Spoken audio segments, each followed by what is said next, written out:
Hello बच्चा लोग, आज हम स्टार्ट करने वाले हैं चैप्टर 3। तो इसमें बेसिकली हम करंट इलेक्ट्रिसिटी पढ़ेंगे और हमारा टारगेट रहेगा कि आज हम इस चैप्टर को कंप्लीट कर दें, क्योंकि आपके एग्ज़ाम पास में है। तो हम स्टार्ट करते हैं, चलिए। तो सबसे पहला टॉपिक जो यहाँ पे है वो है आपका इलेक्ट्रिक करंट। देखिए करंट क्या होता है। बेसिकली आपने समझा होगा, पढ़ा होगा बचपन में कि करंट हम जो वायर्स को किसी बैटरी से कनेक्ट करते हैं तो भी करंट फ्लो होता है। किसी सर्किट के अंदर, जैसे घरों में पावर सप्लाई है, सब में करंट है। करंट होता क्या है, देखिए करंट का बेसिकली मीनिंग है कि आपका चार्ज फ्लो हो रहा है। तो rate of flow of charge is definite direction, मतलब हम कह सकते हैं किसी एक डायरेक्शन के अंदर जो चार्जेस का जो फ्लो का रेट है। Rate of flow of charge मतलब रेट का मतलब होता है कि आपका डिवाइड बाई टाइम, और फ्लो का मतलब फ्लो ऑफ चार्ज मतलब चार्ज फ्लो हो रहा है। तो क्यू अपॉन टी को हमने क्या बोल दिया, करंट डिनोट कर दिया। तो वहाँ से आया है ये formula I is equal to Q upon T. ठीक है। Rate of flow of charge in a definite direction through cross section, किसी एक यूनिट एरिया से। जैसे मान लेते हैं डायग्राम दिया है मैंने कंडक्टर या वायर का, जिसके अंदर हमने क्या किया, यहाँ से आप मान सकते हो कि इलेक्ट्रॉन्स यहाँ पे फ्लो हो रहे हैं। ठीक है। तो इसी को क्या बोलते हैं हमने, इलेक्ट्रिक करंट। अब बात करते हैं कि इलेक्ट्रिक करंट के अंदर जो है मतलब आपका कैसे फ्लो होता है। तो देखिए generally electric current charge flow करता है। अब चार्ज भी कई टाइप के होते हैं, जैसे मेटल्स जो होती हैं, जो मेटल होती है, आयरन है, स्टील है, इन सब में जो आपका चार्ज फ्लो होता है या करंट होता है वो आपका इलेक्ट्रॉन्स के कारण होता है। इनमें चार्ज कैरियर जो है, बेसिकली चार्ज कैरियर जो होता है वो करंट को फ्लो करता है, तो वो होता है इलेक्ट्रॉन। एंड इलेक्ट्रोलाइट्स में वो आयन होते हैं। इलेक्ट्रोलाइट आप समझते होंगे, जैसे NaCl वगैरह जो इलेक्ट्रोलाइट्स होते हैं, जिनको हम लैब में यूज करके जो है हम कई बार एसिडिक वगैरह आपने देखा होगा 12th क्लास में जो प्रैक्टिकल होते हैं उनमें अपन बैटरी बनाते हैं। तो एनोड जिंक एनोड वगैरह डाल के जो है HCl वगैरह में डाल देते हैं, तो वहाँ पे एक बैटरी टाइप में बन जाता है जिसमें आयंस फ्लो होने के कारण वो करंट फ्लो होता है ना। और गैसेज के अंदर फ्री इलेक्ट्रॉन और आयंस दोनों होते हैं। नेक्स्ट है कि इलेक्ट्रिक करंट जो है वो एक स्केलर क्वांटिटी है, क्योंकि आप वायर को जैसे मोड़ेंगे उसके अंदर वैसे ही करंट फ्लो होगा। इसका कोई स्पेसिफिक डायरेक्शन नहीं होता, ये स्केलर क्वांटिटी है। ठीक है, यहाँ तक आई थिंक कोई डाउट नहीं है। नेक्स्ट टॉपिक है आपका करंट डेंसिटी। देखो करंट डेंसिटी फिजिक्स के अंदर हर चीज़ जिसमें डेंसिटी यूज होगा, जैसे हमने चार्ज डेंसिटी पढ़ा फर्स्ट चैप्टर में, यहाँ करंट डेंसिटी पढ़ रहे हैं, किसी भी टाइप की डेंसिटी हो, डेंसिटी का मतलब है पर यूनिट समथिंग। लाइक आप टाइम ले लो, वॉल्यूम ले लो, वॉल्यूम एरिया ले लो। जैसे वहाँ पे चार्ज डेंसिटी पढ़ा, 3 टाइप की थी, वॉल्यूम, एरिया और एक लाइन चार्ज। तो तीनों में हमने क्या किया था, एक में वॉल्यूम लिया था, एक में एरिया लिया था, एक में लाइन मतलब एक लेंथ लिया था। यहाँ पे क्या है, करंट डेंसिटी। करंट किस में फ्लो हो रहा है आपको पता होना चाहिए, करंट एरिया में फ्लो होता है, थोड़ी देर पहले बताया अपन ने। तो यहाँ पे देखिए करंट डेंसिटी जो होती है, current flowing per unit area. Current flowing per unit area मतलब I अपॉन ए। इसी को क्या बोल दिया हमने, current density J। Current density को किससे शो करते हैं, J से शो करते हैं। ठीक है। डायरेक्शन इज क्या है, फ्लो ऑफ पॉजिटिव चार्ज। इस टाइप से मतलब अगर आपका इलेक्ट्रॉन इस साइड जा रहा है तो आपका J का डायरेक्शन क्या हो जाएगा, इसके अपोजिट। मतलब आपका करंट डेंसिटी का डायरेक्शन जो है पॉजिटिव चार्ज की डायरेक्शन के अंदर होता है। जिस साइड में पॉजिटिव चार्ज फ्लो होगा उसी डायरेक्शन में होगा। ठीक है। तो यहाँ से आप देख सकते हो, मैंने ये भी बताया कि जो आपका करंट डेंसिटी है उसके अंदर एक चीज़ याद रखना कि जो करंट है वो एरिया के परपेंडिकुलर फ्लो होना चाहिए। इसलिए हम जनरली जो है एरिया का कोस थीटा कंपोनेंट लेते हैं। ओके। तो यहाँ पे देखिए ए कोस थीटा लिया है, क्योंकि ऐसा होता है कि यहाँ पे परपेंडिकुलरली जो है करंट पास होना चाहिए, समझ रहे हो आप। तो उसे बोलते हैं I upon A cos theta. इसे जनरल जो है वेक्टर फॉर्म में लिखेंगे तो J डॉट ए हो जाएगा। जहाँ भी कोस थीटा आता है तो ये क्या हो जाएगा, देखो यहाँ से इसका नेक्स्ट स्टेप क्या आएगा, I is equal to J। जहाँ भी हमें कोस थीटा मिलता है फिजिक्स में, वहाँ हम क्या करते हैं, कोस थीटा को हटा के डॉट प्रोडक्ट में कन्वर्ट कर देते हैं। जहाँ साइन होता है वहाँ पे क्रॉस प्रोडक्ट बना देते हैं। चलिए नेक्स्ट टॉपिक है यहाँ पे ड्रिफ्ट वेलोसिटी। ड्रिफ्ट वेलोसिटी क्या होती है, जो आपकी इलेक्ट्रॉन्स, देखो average velocity of free electron with which they are attracted towards positive end of conductor. मान लेते हैं कोई कंडक्टर है, तो यहाँ पे क्या होगा, यहाँ पे एक साइड पॉजिटिव कंडक्टर का होता है, एक नेगेटिव साइड होता है। तो पॉजिटिव साइड के ऊपर आपके इलेक्ट्रॉन्स का अट्रैक्ट होना, यहाँ पे इलेक्ट्रॉन्स होंगे वो क्या होंगे, पॉजिटिव साइड की तरफ अट्रैक्ट होंगे और मूव करने लग जाएंगे। इसी वेलोसिटी को जो बोलते हैं वो ड्रिफ्ट वेलोसिटी बोलते हैं बेसिकली। इसे शो करते हैं VD से। ठीक है। इसका आगे फॉर्मूला भी देखनी है हम ना। The next topic is relaxation time. देखो रिलैक्सेशन टाइम का मतलब क्या है कि जो आपके इलेक्ट्रॉन्स मूव कर रहे हैं अब वो बेसिकली क्या करेंगे, एक तो इलेक्ट्रॉन दूसरे इलेक्ट्रॉन से टकराएगा। ठीक है। एक इलेक्ट्रॉन दूसरे से टकराएगा, तो वो जो टकराने का जो टाइम है, कोलिजन का टाइम है, दो कोलिजन के बीच में, अभी टकराया फिर नेक्स्ट कोलिजन कब होगा, उन दोनों के बीच का जो टाइम होता है उसे बोलते हैं relaxation time. Time between two successive collision is relaxation time. Okay. ये आप जो रिलैक्सेशन टाइम होता है, जब आप टेम्परेचर को बढ़ा देते हैं तो क्या होता है कि जो कंडक्टर आपने देखा होगा, टेम्परेचर को बढ़ाने से इलेक्ट्रॉन क्या करेंगे, कोई भी चीज़ हो टेम्परेचर को बढ़ाते तो क्या होते हैं, फास्ट मूव करने लग जाएंगे। अब जल्दी जल्दी मूव करेंगे तो उनका स्पीड तेज़ हो जाएगा, इसका मतलब वो जल्दी जल्दी टकराएंगे, उनका टाइम जो होता है रिलैक्सेशन टाइम वो कम हो जाएगा। आई थिंक ये आपको समझ में आया होगा, ठीक है। नेक्स्ट टॉपिक है यहाँ पे हमारा ओम्स लॉ। तो ओम्स लॉ सबको पता है। अकॉर्डिंग टू दिस लॉ आपका बेसिक है कि करंट जो होता है वो किसके प्रोपोर्शनल होता है, पोटेंशियल डिफरेंस के होता है। किसी भी कंडक्टर के एंड के ऊपर जो पोटेंशियल डिफरेंस हमने कैलकुलेट किया है उसमें फ्लो होने वाला करंट उसके प्रोपोर्शनल होता है। तो यहाँ पे लिखा गया V प्रोपोर्शनल टू I। इसको थोड़ा और सोल्व करते हैं। किसी भी प्रोपोर्शनलिटी के साइन को जब हम फिजिक्स में हटाते हैं तो वहाँ पे एक कांस्टेंट आता है। तो देखिए V इज इक्वल टू, हमें यहाँ पे कांस्टेंट लिखना पड़ेगा, मान लेते हैं R आया, ठीक है। इसी को बोल देते हैं ओम्स लॉ, ठीक है। तो यहाँ से R का वैल्यू कितना आ गया, V/I। बेसिक है, इसको बोलते हैं जो यहाँ पे कांस्टेंट आ रहा है उसका नाम है रेजिस्टेंस, ठीक है। नाउ एक चीज़ देखिए, V और I जो है एक दूसरे के क्या है, डायरेक्टली प्रोपोर्शनल है। इसका मतलब इन दोनों का अगर ग्राफ खींचोगे तो क्या आएगा, एक स्ट्रेट लाइन आएगा, जो कि मैंने यहाँ पे डाला हुआ है, ठीक है। एक चीज़ याद रखिएगा, जब भी स्ट्रेट लाइन होता है तो उसका स्लोप क्या शो करता है। तो देखिए जैसे हमने y = mx + c पढ़ा होगा कभी 10th 11th में, तो उसका मतलब m क्या था, स्लोप था ना। वही यहाँ पे है कि यहाँ पे r क्या है, इस VI ग्राफ का स्लोप है। तो हम इसको ये भी बोल सकते हैं कि जो R है वो VI ग्राफ का क्या है, स्लोप है, ठीक है, बेसिक शब्दों में। नाउ नेक्स्ट देखिएगा, यहाँ पे टॉपिक है हमारा रेजिस्टिविटी। रेजिस्टिविटी क्या होता है, रेजिस्टिविटी आपका एक स्पेशल रेजिस्टेंस का वैल्यू होता है जब किसी कंडक्टर के अंदर, देखिए यहाँ पे क्या दिया हुआ है, उसका लेंथ जो है 1 यूनिट, यहाँ पे रेजिस्टेंस जो है देखो, resistance 1 unit, volume of conductor is resistivity और स्पेसिफिक रेजिस्टेंस, ठीक है। मतलब ये ऐसे कंडक्टर का रेजिस्टेंस है जिसका लेंथ 1 मीटर है और एरिया 1 यूनिट है, ऐसा कुछ है, 1 यूनिट स्क्वायर। तो उस टाइम पे जो उसका रेजिस्टिविटी होता है उसी को बोलते हैं, मतलब रेजिस्टेंस होता है उसी को बोलते हैं रेजिस्टिविटी, ठीक है। जैसे आप एल को ए को 1 कर देंगे तो आर का वैल्यू कितना आ जाएगा, रो। तो इसका मतलब रो क्या है, एट L = 1 एंड A = 1, ठीक है। तो ये आपका स्पेशल है रेजिस्टिविटी, हम एक स्पेशल केस को बोलते हैं। समझ गए ना मैं क्या करना चाह रहा हूँ, कि रो जो है वो टेम्परेचर पे भी डिपेंड करता है। नेक्स्ट चीज़ मैंने थोड़ी देर पहले बताया, टेम्परेचर बढ़ाएंगे तो इलेक्ट्रॉन फास्ट मूव करेंगे, समथिंग लाइक दैट। तो टेम्परेचर अगर आप बढ़ा देते हो तो रो बढ़ता है जनरली, और मटेरियल के ऊपर भी डिपेंड करता है कि आयरन है कि स्टील है, अलग अलग मटेरियल्स के, प्लास्टिक के ऊपर बिल्कुल भी नहीं होता। तो हर एक चीज़ की रेजिस्टिविटी जो है उसके मटेरियल के ऊपर भी डिपेंड करती है। नेक्स्ट टॉपिक आपका कंडक्टेंस। तो कंडक्टेंस बहुत ही बेसिक चीज़ है, ये आपका सिंपल है रेसिप्रोकल ऑफ रेजिस्टेंस। तो जो भी रेजिस्टेंस है उसका रेसिप्रोकल कीजिए, आपको क्या मिलेगा, कंडक्टेंस मिलेगा, ओके। नेक्स्ट टॉपिक है हमारा, एक एग्जांपल लिया है मैंने, यही इस फॉर्मूला के बेस्ट पे जो है R = ρL/A, ठीक है। ये रेजिस्टेंस का हमारा फॉर्मूला है। इसके ऊपर बेस्ट एग्जांपल देखते हैं। देखिए एग्जाम में आता है, बहुत बार आता है, हमारे टाइम पे भी आया था। देखिए क्या है, इस एग्जांपल में बेसिकली पूछा गया है कि मान लीजिए आपको L लेंथ और R रेजिस्टेंस दिया हुआ है, इसका एरिया शुरू में A दिया है।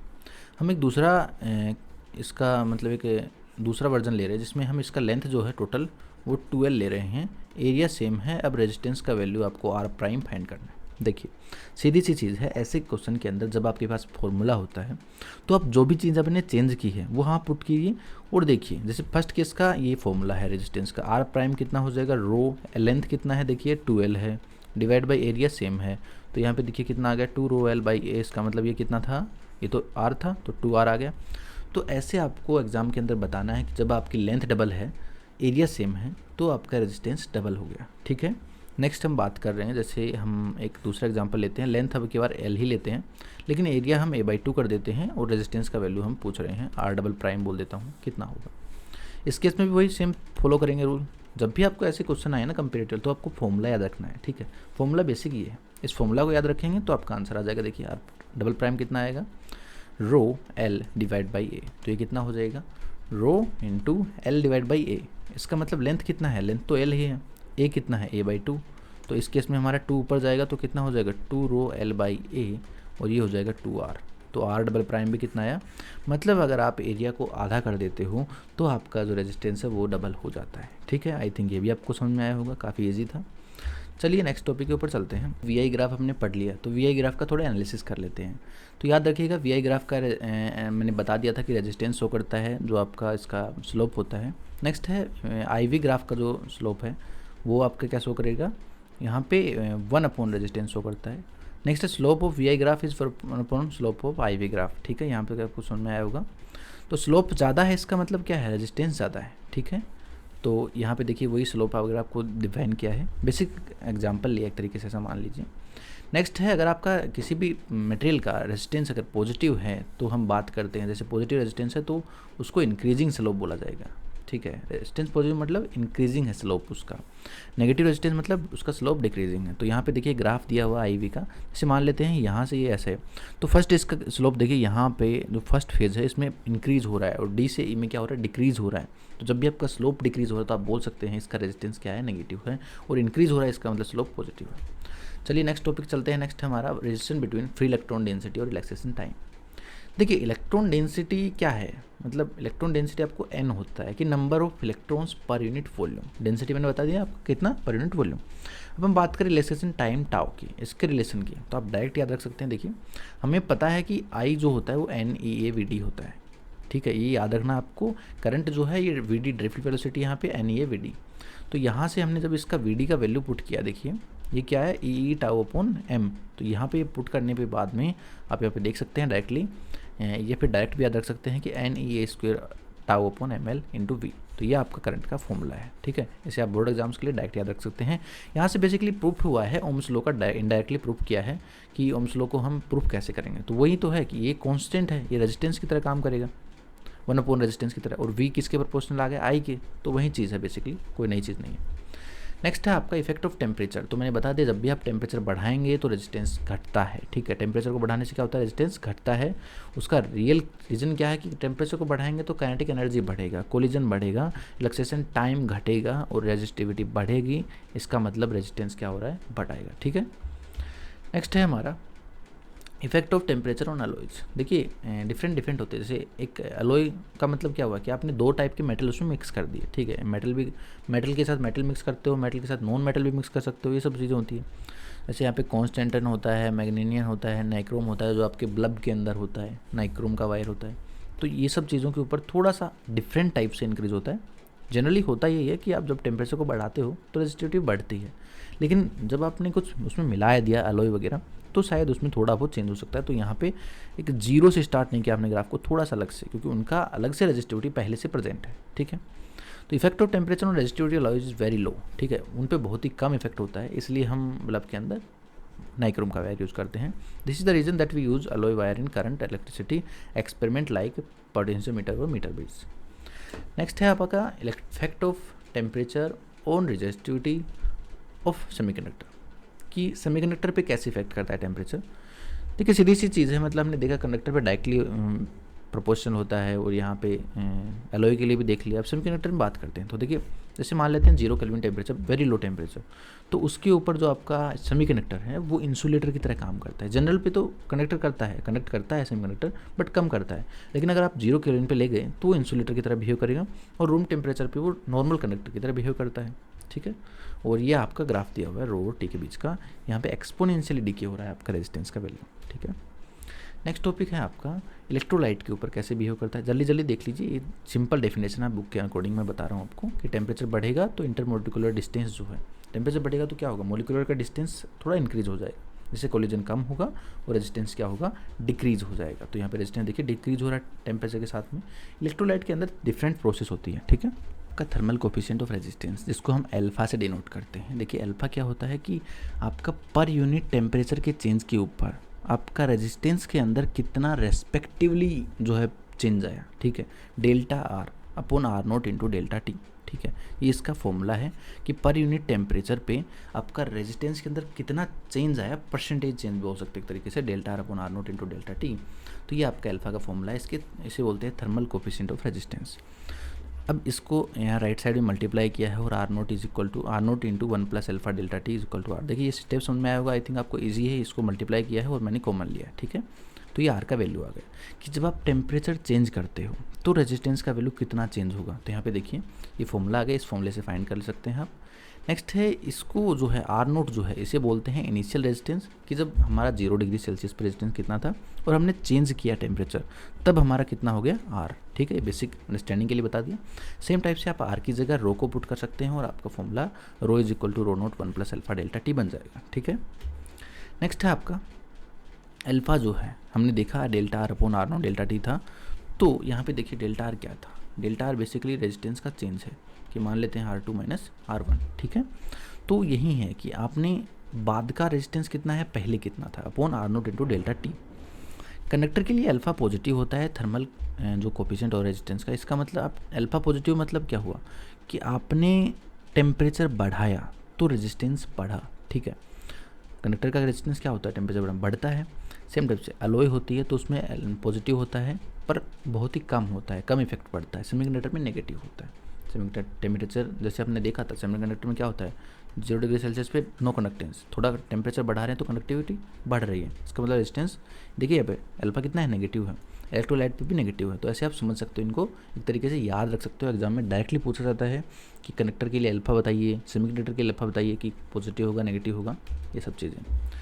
नेक्स्ट टॉपिक है आपका इलेक्ट्रोमोटिव फोर्स। देखिए इलेक्ट्रोमोटिव फोर्स क्या होता है कि energy required by a charge to complete the cycle is called electromotive force और ईएमएफ, ठीक है। मतलब आप ये कह रहे हो कि किसी भी आपका जो एक बोल रहा है चार्ज को, ठीक है, एक साइकिल कंप्लीट करने के लिए जितना एनर्जी रिक्वायर होता है, complete it's cycle is called the electromotive force, ठीक है। तो यहाँ पे देखिए एक साइकिल मतलब ये पूरा रोटेट करके आए यहाँ तक, उसे बोलते हैं इलेक्ट्रोमोटिव फोर्स। ये कोई फोर्स नहीं है, मैंने लिख रखा है फोर्स, मतलब आप इसको जनरल फोर्स मत समझिएगा, इलेक्ट्रोमोटिव फोर्स इसको बोलते हैं जनरली। इसका दूसरा नाम अपन बोल सकते हैं पोटेंशियल, ठीक है। एनर्जी वर्ड्स आपका क्या है, पोटेंशियल बैटरी का, ठीक है। नेक्स्ट है आपका, बात करते हैं maximum potential difference between terminals cell in open circuit is called EMF. मतलब जब आपका सर्किट ओपन होता है, खाली सेल है ऐसा मान लीजिए, तो उस सेल के ऊपर जितना लिखा हुआ वो इसका क्या है, ईएमएफ है। जब आप उसको सर्किट में कनेक्ट करते हैं तो वहाँ पे एक टर्म आती है, वो चेंज हो जाता है, जिसको हम पोटेंशियल वी बोलते हैं। जनरली ये दोनों सेम रहते हैं, क्योंकि जो इसके अंदर डिफरेंस है वो सिर्फ इंटरनल रेजिस्टेंस का है, क्योंकि जब अपन सर्किट को कनेक्ट करते हैं तो कुछ वायर्स का भी रेजिस्टेंस होता है, जिसको स्मॉल आर बोला जाता है। इस यहाँ पे देखिएगा, the direction of current outside the cell is positive to negative, inside negative to positive, सबको पता था, ठीक है। अब देखिए इसको अंदर समझते हैं कि जब आपको ओपन सर्किट है तो मैंने बताया ई और वी दोनों इक्वल होते हैं, लेकिन जब आप सर्किट को कनेक्ट कर दिए तो कुछ वायर्स का रेजिस्टेंस था, ये स्मॉल रेजिस्टेंस होता है बट होता है, तो इसलिए वहाँ पे कनेक्ट होगा। तो देखिए जैसे मान लेते हैं कि यहाँ पे कुछ है आपका बल्ब वगैरह लगा है और यहाँ से मैंने बैटरी कनेक्ट की, तो इसके अंदर जो कनेक्ट हो रहा है तो इन वायर का स्मॉल आर रेजिस्टेंस मान लेते हैं, ठीक है। तो उस रेजिस्टेंस के कारण उस पोटेंशियल ड्रॉप हुआ, उसको हमने आई आर लिखा है, तो ई जो है वी प्लस आई आर होगा, ठीक है, ये याद रखिएगा। नेक्स्ट है हमारा इलेक्ट्रोमोटिव फोर्स जो होता है वो हमेशा ही पोटेंशियल से ग्रेटर देन होगा, ये याद रखिए। मैंने बता दिया आपको कि पोटेंशियल इक्वल हो सकता है, पोटेंशियल ज़्यादा नहीं हो सकता, क्योंकि पोटेंशियल आपका एक पर्टिकुलरली पोटेंशियल ड्रॉप कितना हो रहा है किसी सर्किट के अंदर वो शो करता है, लेकिन ईएमएफ या ई जो है वो आपका टोटल बैटरी का वोल्टेज या कहेंगे वो कितनी क्षमता है उसकी, कितनी पावर है वो शो करता है। नेक्स्ट है during recharging terminal voltage is greater than EMF, ठीक है। ये आपको रिचार्जिंग के केस में, बट ये ज़्यादा याद करने की जरूरत नहीं है। देखिए जब अपन रिचार्जिंग और चार्जिंग का मतलब क्या हुआ, जब अपन सर्किट से वोल्टेज ले रहे हैं, मान लीजिए हमने उस सर्किट कनेक्ट कर रखा है, हम उससे बैटरी से वोल्टेज ले रहे हैं, तो हमारा जो आता है E is equal to V plus I R. लेकिन जब हम उसको चार्ज कर रहे हैं तो आता है ई माइनस, ये तो सेम ही चीज़ हो गया, बट यहाँ पे फिर माइनस हो जाएगा, समझ लो। तो वहाँ पे उस केस में आएगा V minus I R, but वो आपको अभी पढ़ने के लिए जरूरत नहीं है। यहाँ पे देखिए E is greater than V for current drawn, मतलब जब हम उससे बैटरी ले रहे हैं, रिचार्जिंग के केस में वी ज़्यादा होगा ग्रेटर देन, ठीक है यहाँ तक। नेक्स्ट देखिएगा इंटरनल रेजिस्टेंस की बात करते हैं ऑफ सेल, तो मैंने बता दिया वैसे तो, पर देखिए इंटरनल रेजिस्टेंस क्या होता है, resistance offered by a electrolyte of cell, कि सेल के अंदर भी कुछ वायर वगैरह होंगे, उनकी अकेले मैकेनिज्म है, तो उसके द्वारा जो आपका रेजिस्टेंस ड्रॉप है, वोल्टेज ड्रॉप है, उसी को बोलते हैं आपका जो है इस इंटरनल रेजिस्टेंस के द्वारा वोल्टेज ड्रॉप, ठीक है। Flow of ions is called internal resistance of cell. फिर factor affecting internal resistance of cell, देखिए क्या क्या फैक्टर हैं जो अफेक्ट कर सकते हैं। तो कॉन्सेंट्रेशन इंक्रीज हो जाती है, internal resistance also increase. Concentration का मतलब आप कितना इलेक्ट्रॉन, नंबर ऑफ इलेक्ट्रॉन्स हैं उसके अंदर, या फिर समथिंग आप जो इलेक्ट्रोलाइट डालें उस इलेक्ट्रोलाइट का कॉन्सेंट्रेशन भी डिपेंड करेगा। टेम्परेचर पे भी डिपेंड करता है कि टेम्परेचर को बढ़ाओगे तो इंटरनल रेजिस्टेंस क्या होता है, डिक्रीज होता है, क्योंकि इलेक्ट्रॉन फास्ट मूव करते हैं। Separation between electrode increases, internal resistance also increases. Internal resistance is inversely proportional to immersed surface area of electrode, ठीक है। ये उसकी कुछ प्रॉपर्टी थी। नेक्स्ट हम बात करते हैं शॉर्ट सर्किट के केस में। देखिए जब भी आप किसी सर्किट को शॉर्ट कर देते हो, इसका मतलब उसका रेजिस्टेंस कितना हो गया, जीरो। ठीक है। तो उस केस में देखिए हमारा EMF कितना था यहाँ पे V प्लस IR। तो जब आपने उसको शॉर्ट कर दिया, स्मॉल r था यहाँ पे, एक सेकेंड, तो इसको मैं है जो है स्मॉल r लिख देता हूँ। तो जब आपने उसको शॉर्ट किया तो यहाँ पे स्मॉल r था, ठीक है। तो यहाँ पे शॉर्ट करने के बाद में पोटेंशियल का वैल्यू कितना हो गया, 0। इसका मतलब हमारा करंट कितना आ गया, E अपॉन स्मॉल r। ये मैक्सिमम करंट होगा किसी भी सर्किट के अंदर जब शॉर्ट सर्किट की, आपने देखा होगा शॉर्ट सर्किट होता है तो जोर का मतलब जनरली जो हमारा करंट फ्लो होता रहता है उसमें इतना जोर का हमें स्पार्क देखने को नहीं मिलता है, जबकि शॉर्ट सर्किट के अंदर ज़बरदस्त स्पार्क होता है। क्यों? क्योंकि आपका करंट एकदम से हाई पिक चला जाता है, ठीक है। नेक्स्ट हम बात करते हैं condition for maximum and minimum current in series combination of cell. अपने सेल का रेजिस्टेंस का कॉम्बिनेशन पढ़ लिया, ठीक है, कैपेसिटर का कॉम्बिनेशन पढ़ लिया, ऐसे ही सेल का भी कॉम्बिनेशन होता है कि आप बैटरी को सीरीज में कनेक्ट करेंगे तो ज़्यादा वोल्टेज मिलेगा कि पैरेलल में करेंगे तो ज़्यादा मिलेगा, वो यहाँ पे देखने वाले हैं। देखिए हमने माना है कि EMF and internal resistance of each cell is connected in series E and R respectively. हमने हर एक का EMF जो है यहाँ पे E लिया है और स्मॉल रेजिस्टेंस जो है इंटरनल रेजिस्टेंस R लिया है, हर एक सेल का इंटरनल रेजिस्टेंस भी ले लिया। और हमने मान लिया कि किसी एक एक्सटर्नल लोड रेजिस्टेंस R के लिए कनेक्टेड है। तो यहाँ देखिएगा सर्किट के अंदर टोटल EMF कितना होगा हमारा अपॉन टोटल रेजिस्टेंस, वही टोटल करंट होगा। तो मान लिया टोटल करंट I है और यहाँ पे टोटल EMF को हमने N टाइम्स E किया क्योंकि डायरेक्ट आपके कनेक्ट हैं बैटरी एक दूसरे के सीरीज में। तो N times E upon total resistance कितना हो गया, सीरीज में है सबके सब, तो R प्लस NR। तो ये आपका फॉर्मूला हो गया। नाउ एक चीज़ देखिएगा, जब आपका कैपिटल R बहुत ही छोटा है इन सभी इंटरनल रेजिस्टेंस से तो आपका ये फॉर्मूला हो जाएगा I is equal to E upon R। बड़ा है तो N E अपॉन R, क्योंकि वहाँ पे स्मॉल r को नेगलेक्ट कर देंगे। इसको क्या कर देंगे, नेगलेक्ट कर देंगे जब आपका जो हम कह सकते हैं कैपिटल R है वो ग्रेटर देन NR। ठीक है यहाँ तक। नेक्स्ट है हमारा, बात करते हैं पैरेलल कॉम्बिनेशन की। पैरेलल में हमने एक सेल के दूसरे ऊपर दूसरा मतलब पॉजिटिव से पॉजिटिव कनेक्ट कर दिया, नेगेटिव से नेगेटिव, ऐसे सारे कनेक्ट कर दिए और देख रहे हैं किसका ज़्यादा होगा। तो देखिए पैरेलल कनेक्शन में आप मान लेते हैं M हमारे पास सेल हैं और उनका जो टोटल जो EMF है वो यहाँ पे देखिए E यहाँ पे लिखा होगा, क्योंकि पैरेलल के अंदर आपका वोल्टेज सेम होता है, आपने पढ़ा होगा, तो E ही आएगा उसमें। तो E upon R plus MR upon M। ठीक है, इसका मतलब समझे आप कि हमने क्या किया कि जो टोटल रेजिस्टेंस है वो पैरेलल में कितना हो जाता है, डिवाइड बाई हो जाता है। तो कैपिटल R तो था ही plus small r upon M। समझे आप कि जैसे हमने दो रेजिस्टेंस पढ़े तो दो रेजिस्टेंस होंगे तो कितना हो जाता है, R/2 हो जाता है फाइनल, देखे होंगे पैरेलल में। ऐसे यहाँ पे M थे तो R/M हो गया। ये आप थोड़ा सा समझेंगे तो हो जाएगा, आपको समझ में आ जाएगा। फॉर मैक्सिमम करंट यहाँ पे कंडीशन लगाया R ग्रेटर देन MR होगा, तो हम इसको क्या कर दिए, नेगलेक्ट कर दिए, M अपॉन R आ गया। लेस देन होगा तो इसको नेगलेक्ट कर देंगे कैपिटल स्मॉल r को, तो यहाँ पे ये आ जाएगा E अपॉन R। ठीक है, आई थिंक ये भी आपको समझ में आया होगा। नेक्स्ट है हमारा किरचॉफ्स लॉ। इस टॉपिक का पहला मतलब सबसे इम्पोर्टेंट जो डेफिनेशन में पूछा जाने वाला टॉपिक है वो किरचॉफ्स लॉ है। किरचॉफ का करंट लॉ होता है, एक वोल्टेज लॉ होता है। ठीक है, किरचॉफ करंट लॉ को हम बोलते हैं जंक्शन रूल और वोल्टेज लॉ को हम बोलते हैं लूप लॉ। ठीक है, पढ़ते हैं सबसे पहले किरचॉफ्स करंट लॉ। देखिए according to this rule, Kirchhoff current rule क्या कहता है, the algebraic sum of the current at the junction is always zero. किसी एक जंक्शन के ऊपर जो आपका करंट होगा वो जीरो होगा, ऑलवेज, मतलब सम ऑफ द करंट। ठीक है, जैसे मान लेते हैं इस जंक्शन के ऊपर हमारा I1 इंटर हो रहा है, I3 इंटर हो रहा है, I2 I4 एजेक्ट हो रहा है, I5 एजेक्ट हो रहा है, तो सभी का जो सम होगा वो आपका जीरो होगा। इसका मतलब इंटरिंग जो करंट होंगे वो एग्जिट करंट के क्या होंगे, इक्वल होंगे। हम कह सकते हैं current reaching to the junction is equal to current leaving the junction. Okay, I think आप समझ में आया होगा। काफ़ी ईजी है, मतलब आपको क्या करना है, जो भी इंटर हो रहे हैं वो इक्वल कर देने हैं लिविंग करंट से। ठीक है, किरचॉफ्स वोल्टेज लॉ।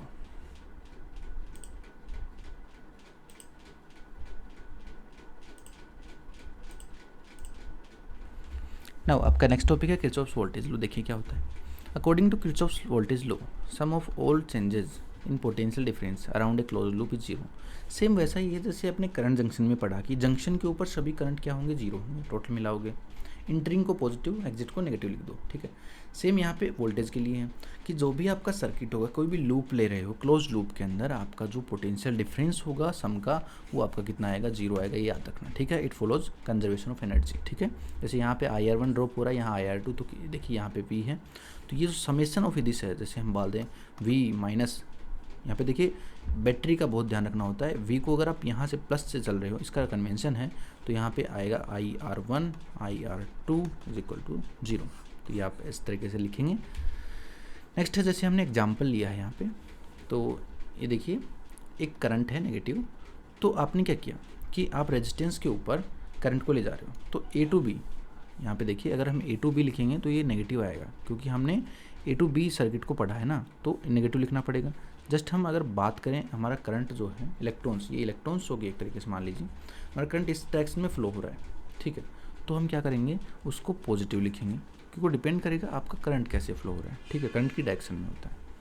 नेक्स्ट हम होता है बैटरी के लिए, तो बैटरी का जो भी टर्मिनल आपका सामने आएगा, जैसे यहाँ पे प्लस सामने आया ए टू बी के अंदर तो प्लस 10 वोल्ट हो गया, माइनस सामने आया अगर B to A current flow हो रहा है तो माइनस 10 वोल्ट लिख देंगे। सिंपल है, आप करंट की डायरेक्शन में देखिए, अगर आप करंट की डायरेक्शन में चल रहे हैं पॉजिटिव एंड आ गया तो पॉजिटिव लिख दीजिए, नेगेटिव आया तो नेगेटिव एंड लिख दीजिए, सिंपल। नेक्स्ट आपका एक क्वेश्चन दिया हुआ छोटा सा यहाँ पे एग्जाम्पल के लिए, इसे समझिए, जैसे यहाँ पे समझने की कोशिश कीजिए। एक लूप लिया हमने A B C F E, ये वाला लूप लिया हमने, ठीक है। इस लूप में देखिएगा हम करंट की डायरेक्शन में जा रहे हैं तो हमें करंट को इनटू रेजिस्टेंस प्लस के लिए लिखना पड़ेगा, देखिए प्लस लिखा है। नेक्स्ट है आपका करंट की डायरेक्शन में जा रहे हैं, लेकिन यहाँ पे एक चीज़ ध्यान दीजिएगा कि इवन बैटरी का कुछ रेजिस्टेंस था, उसको हम बाद में लिखेंगे, एक सेकेंड। तो यहाँ पे देखिए I1 R1 इसको लिख देते हैं करंट की डायरेक्शन में पॉजिटिव, दोनों हो गए, इज इक्वल टू E1। कैसे? क्योंकि इसको आप ऐसा भी लिख सकते हो I1 plus I2 into R माई प्लस I1 R1। अब देखिए बैटरी जो है इसका नेगेटिव टर्मिनल आ रहा है करंट की डायरेक्शन में, तो यहाँ पे क्या लिखेंगे E1 is equal to 0।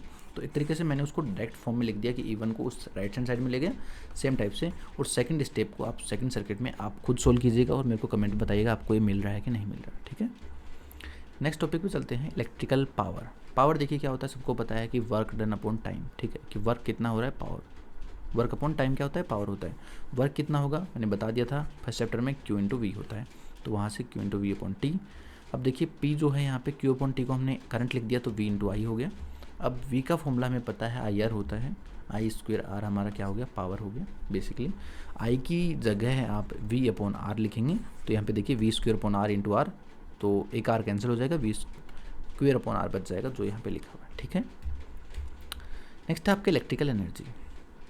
Power आपको पता चल गया, वर्क अपॉन टाइम होता है, पावर एनर्जी अपॉन टाइम होता है। एनर्जी कितना होता है, पावर इनटू टाइम। सेम यहाँ पे मैंने क्या किया है, मल्टीप्लाई किया, क्रॉस मल्टीप्लाई, तो एनर्जी कितना आ गया, पावर इनटू टाइम, मतलब पावर कितना था आई स्क्वायर आर इंटू टाइम कितना टी, सिंपल। तो ये आपका इसका यूनिट है एनर्जी का, कि एनर्जी का यूनिट जनरली गुलाम जूल होता है, तो यहाँ पे कितना आ जाएगा, जूल इंटू सेकेंड, तो उसको बोलते हैं किलोवाट घंटा, ठीक है। एक किलोवाट घंटा के अंदर आपका होता है किलोवाट आवर में 3.6 into 10 to the power 6 joule होता है, ठीक है।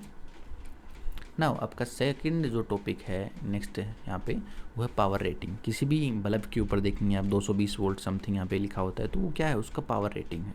Power that is marked on the device at given voltage, ठीक है, जैसे 220 वोल्ट होता है generally, is called rated power. इसको हम क्या बोलते हैं, पावर बोलते हैं।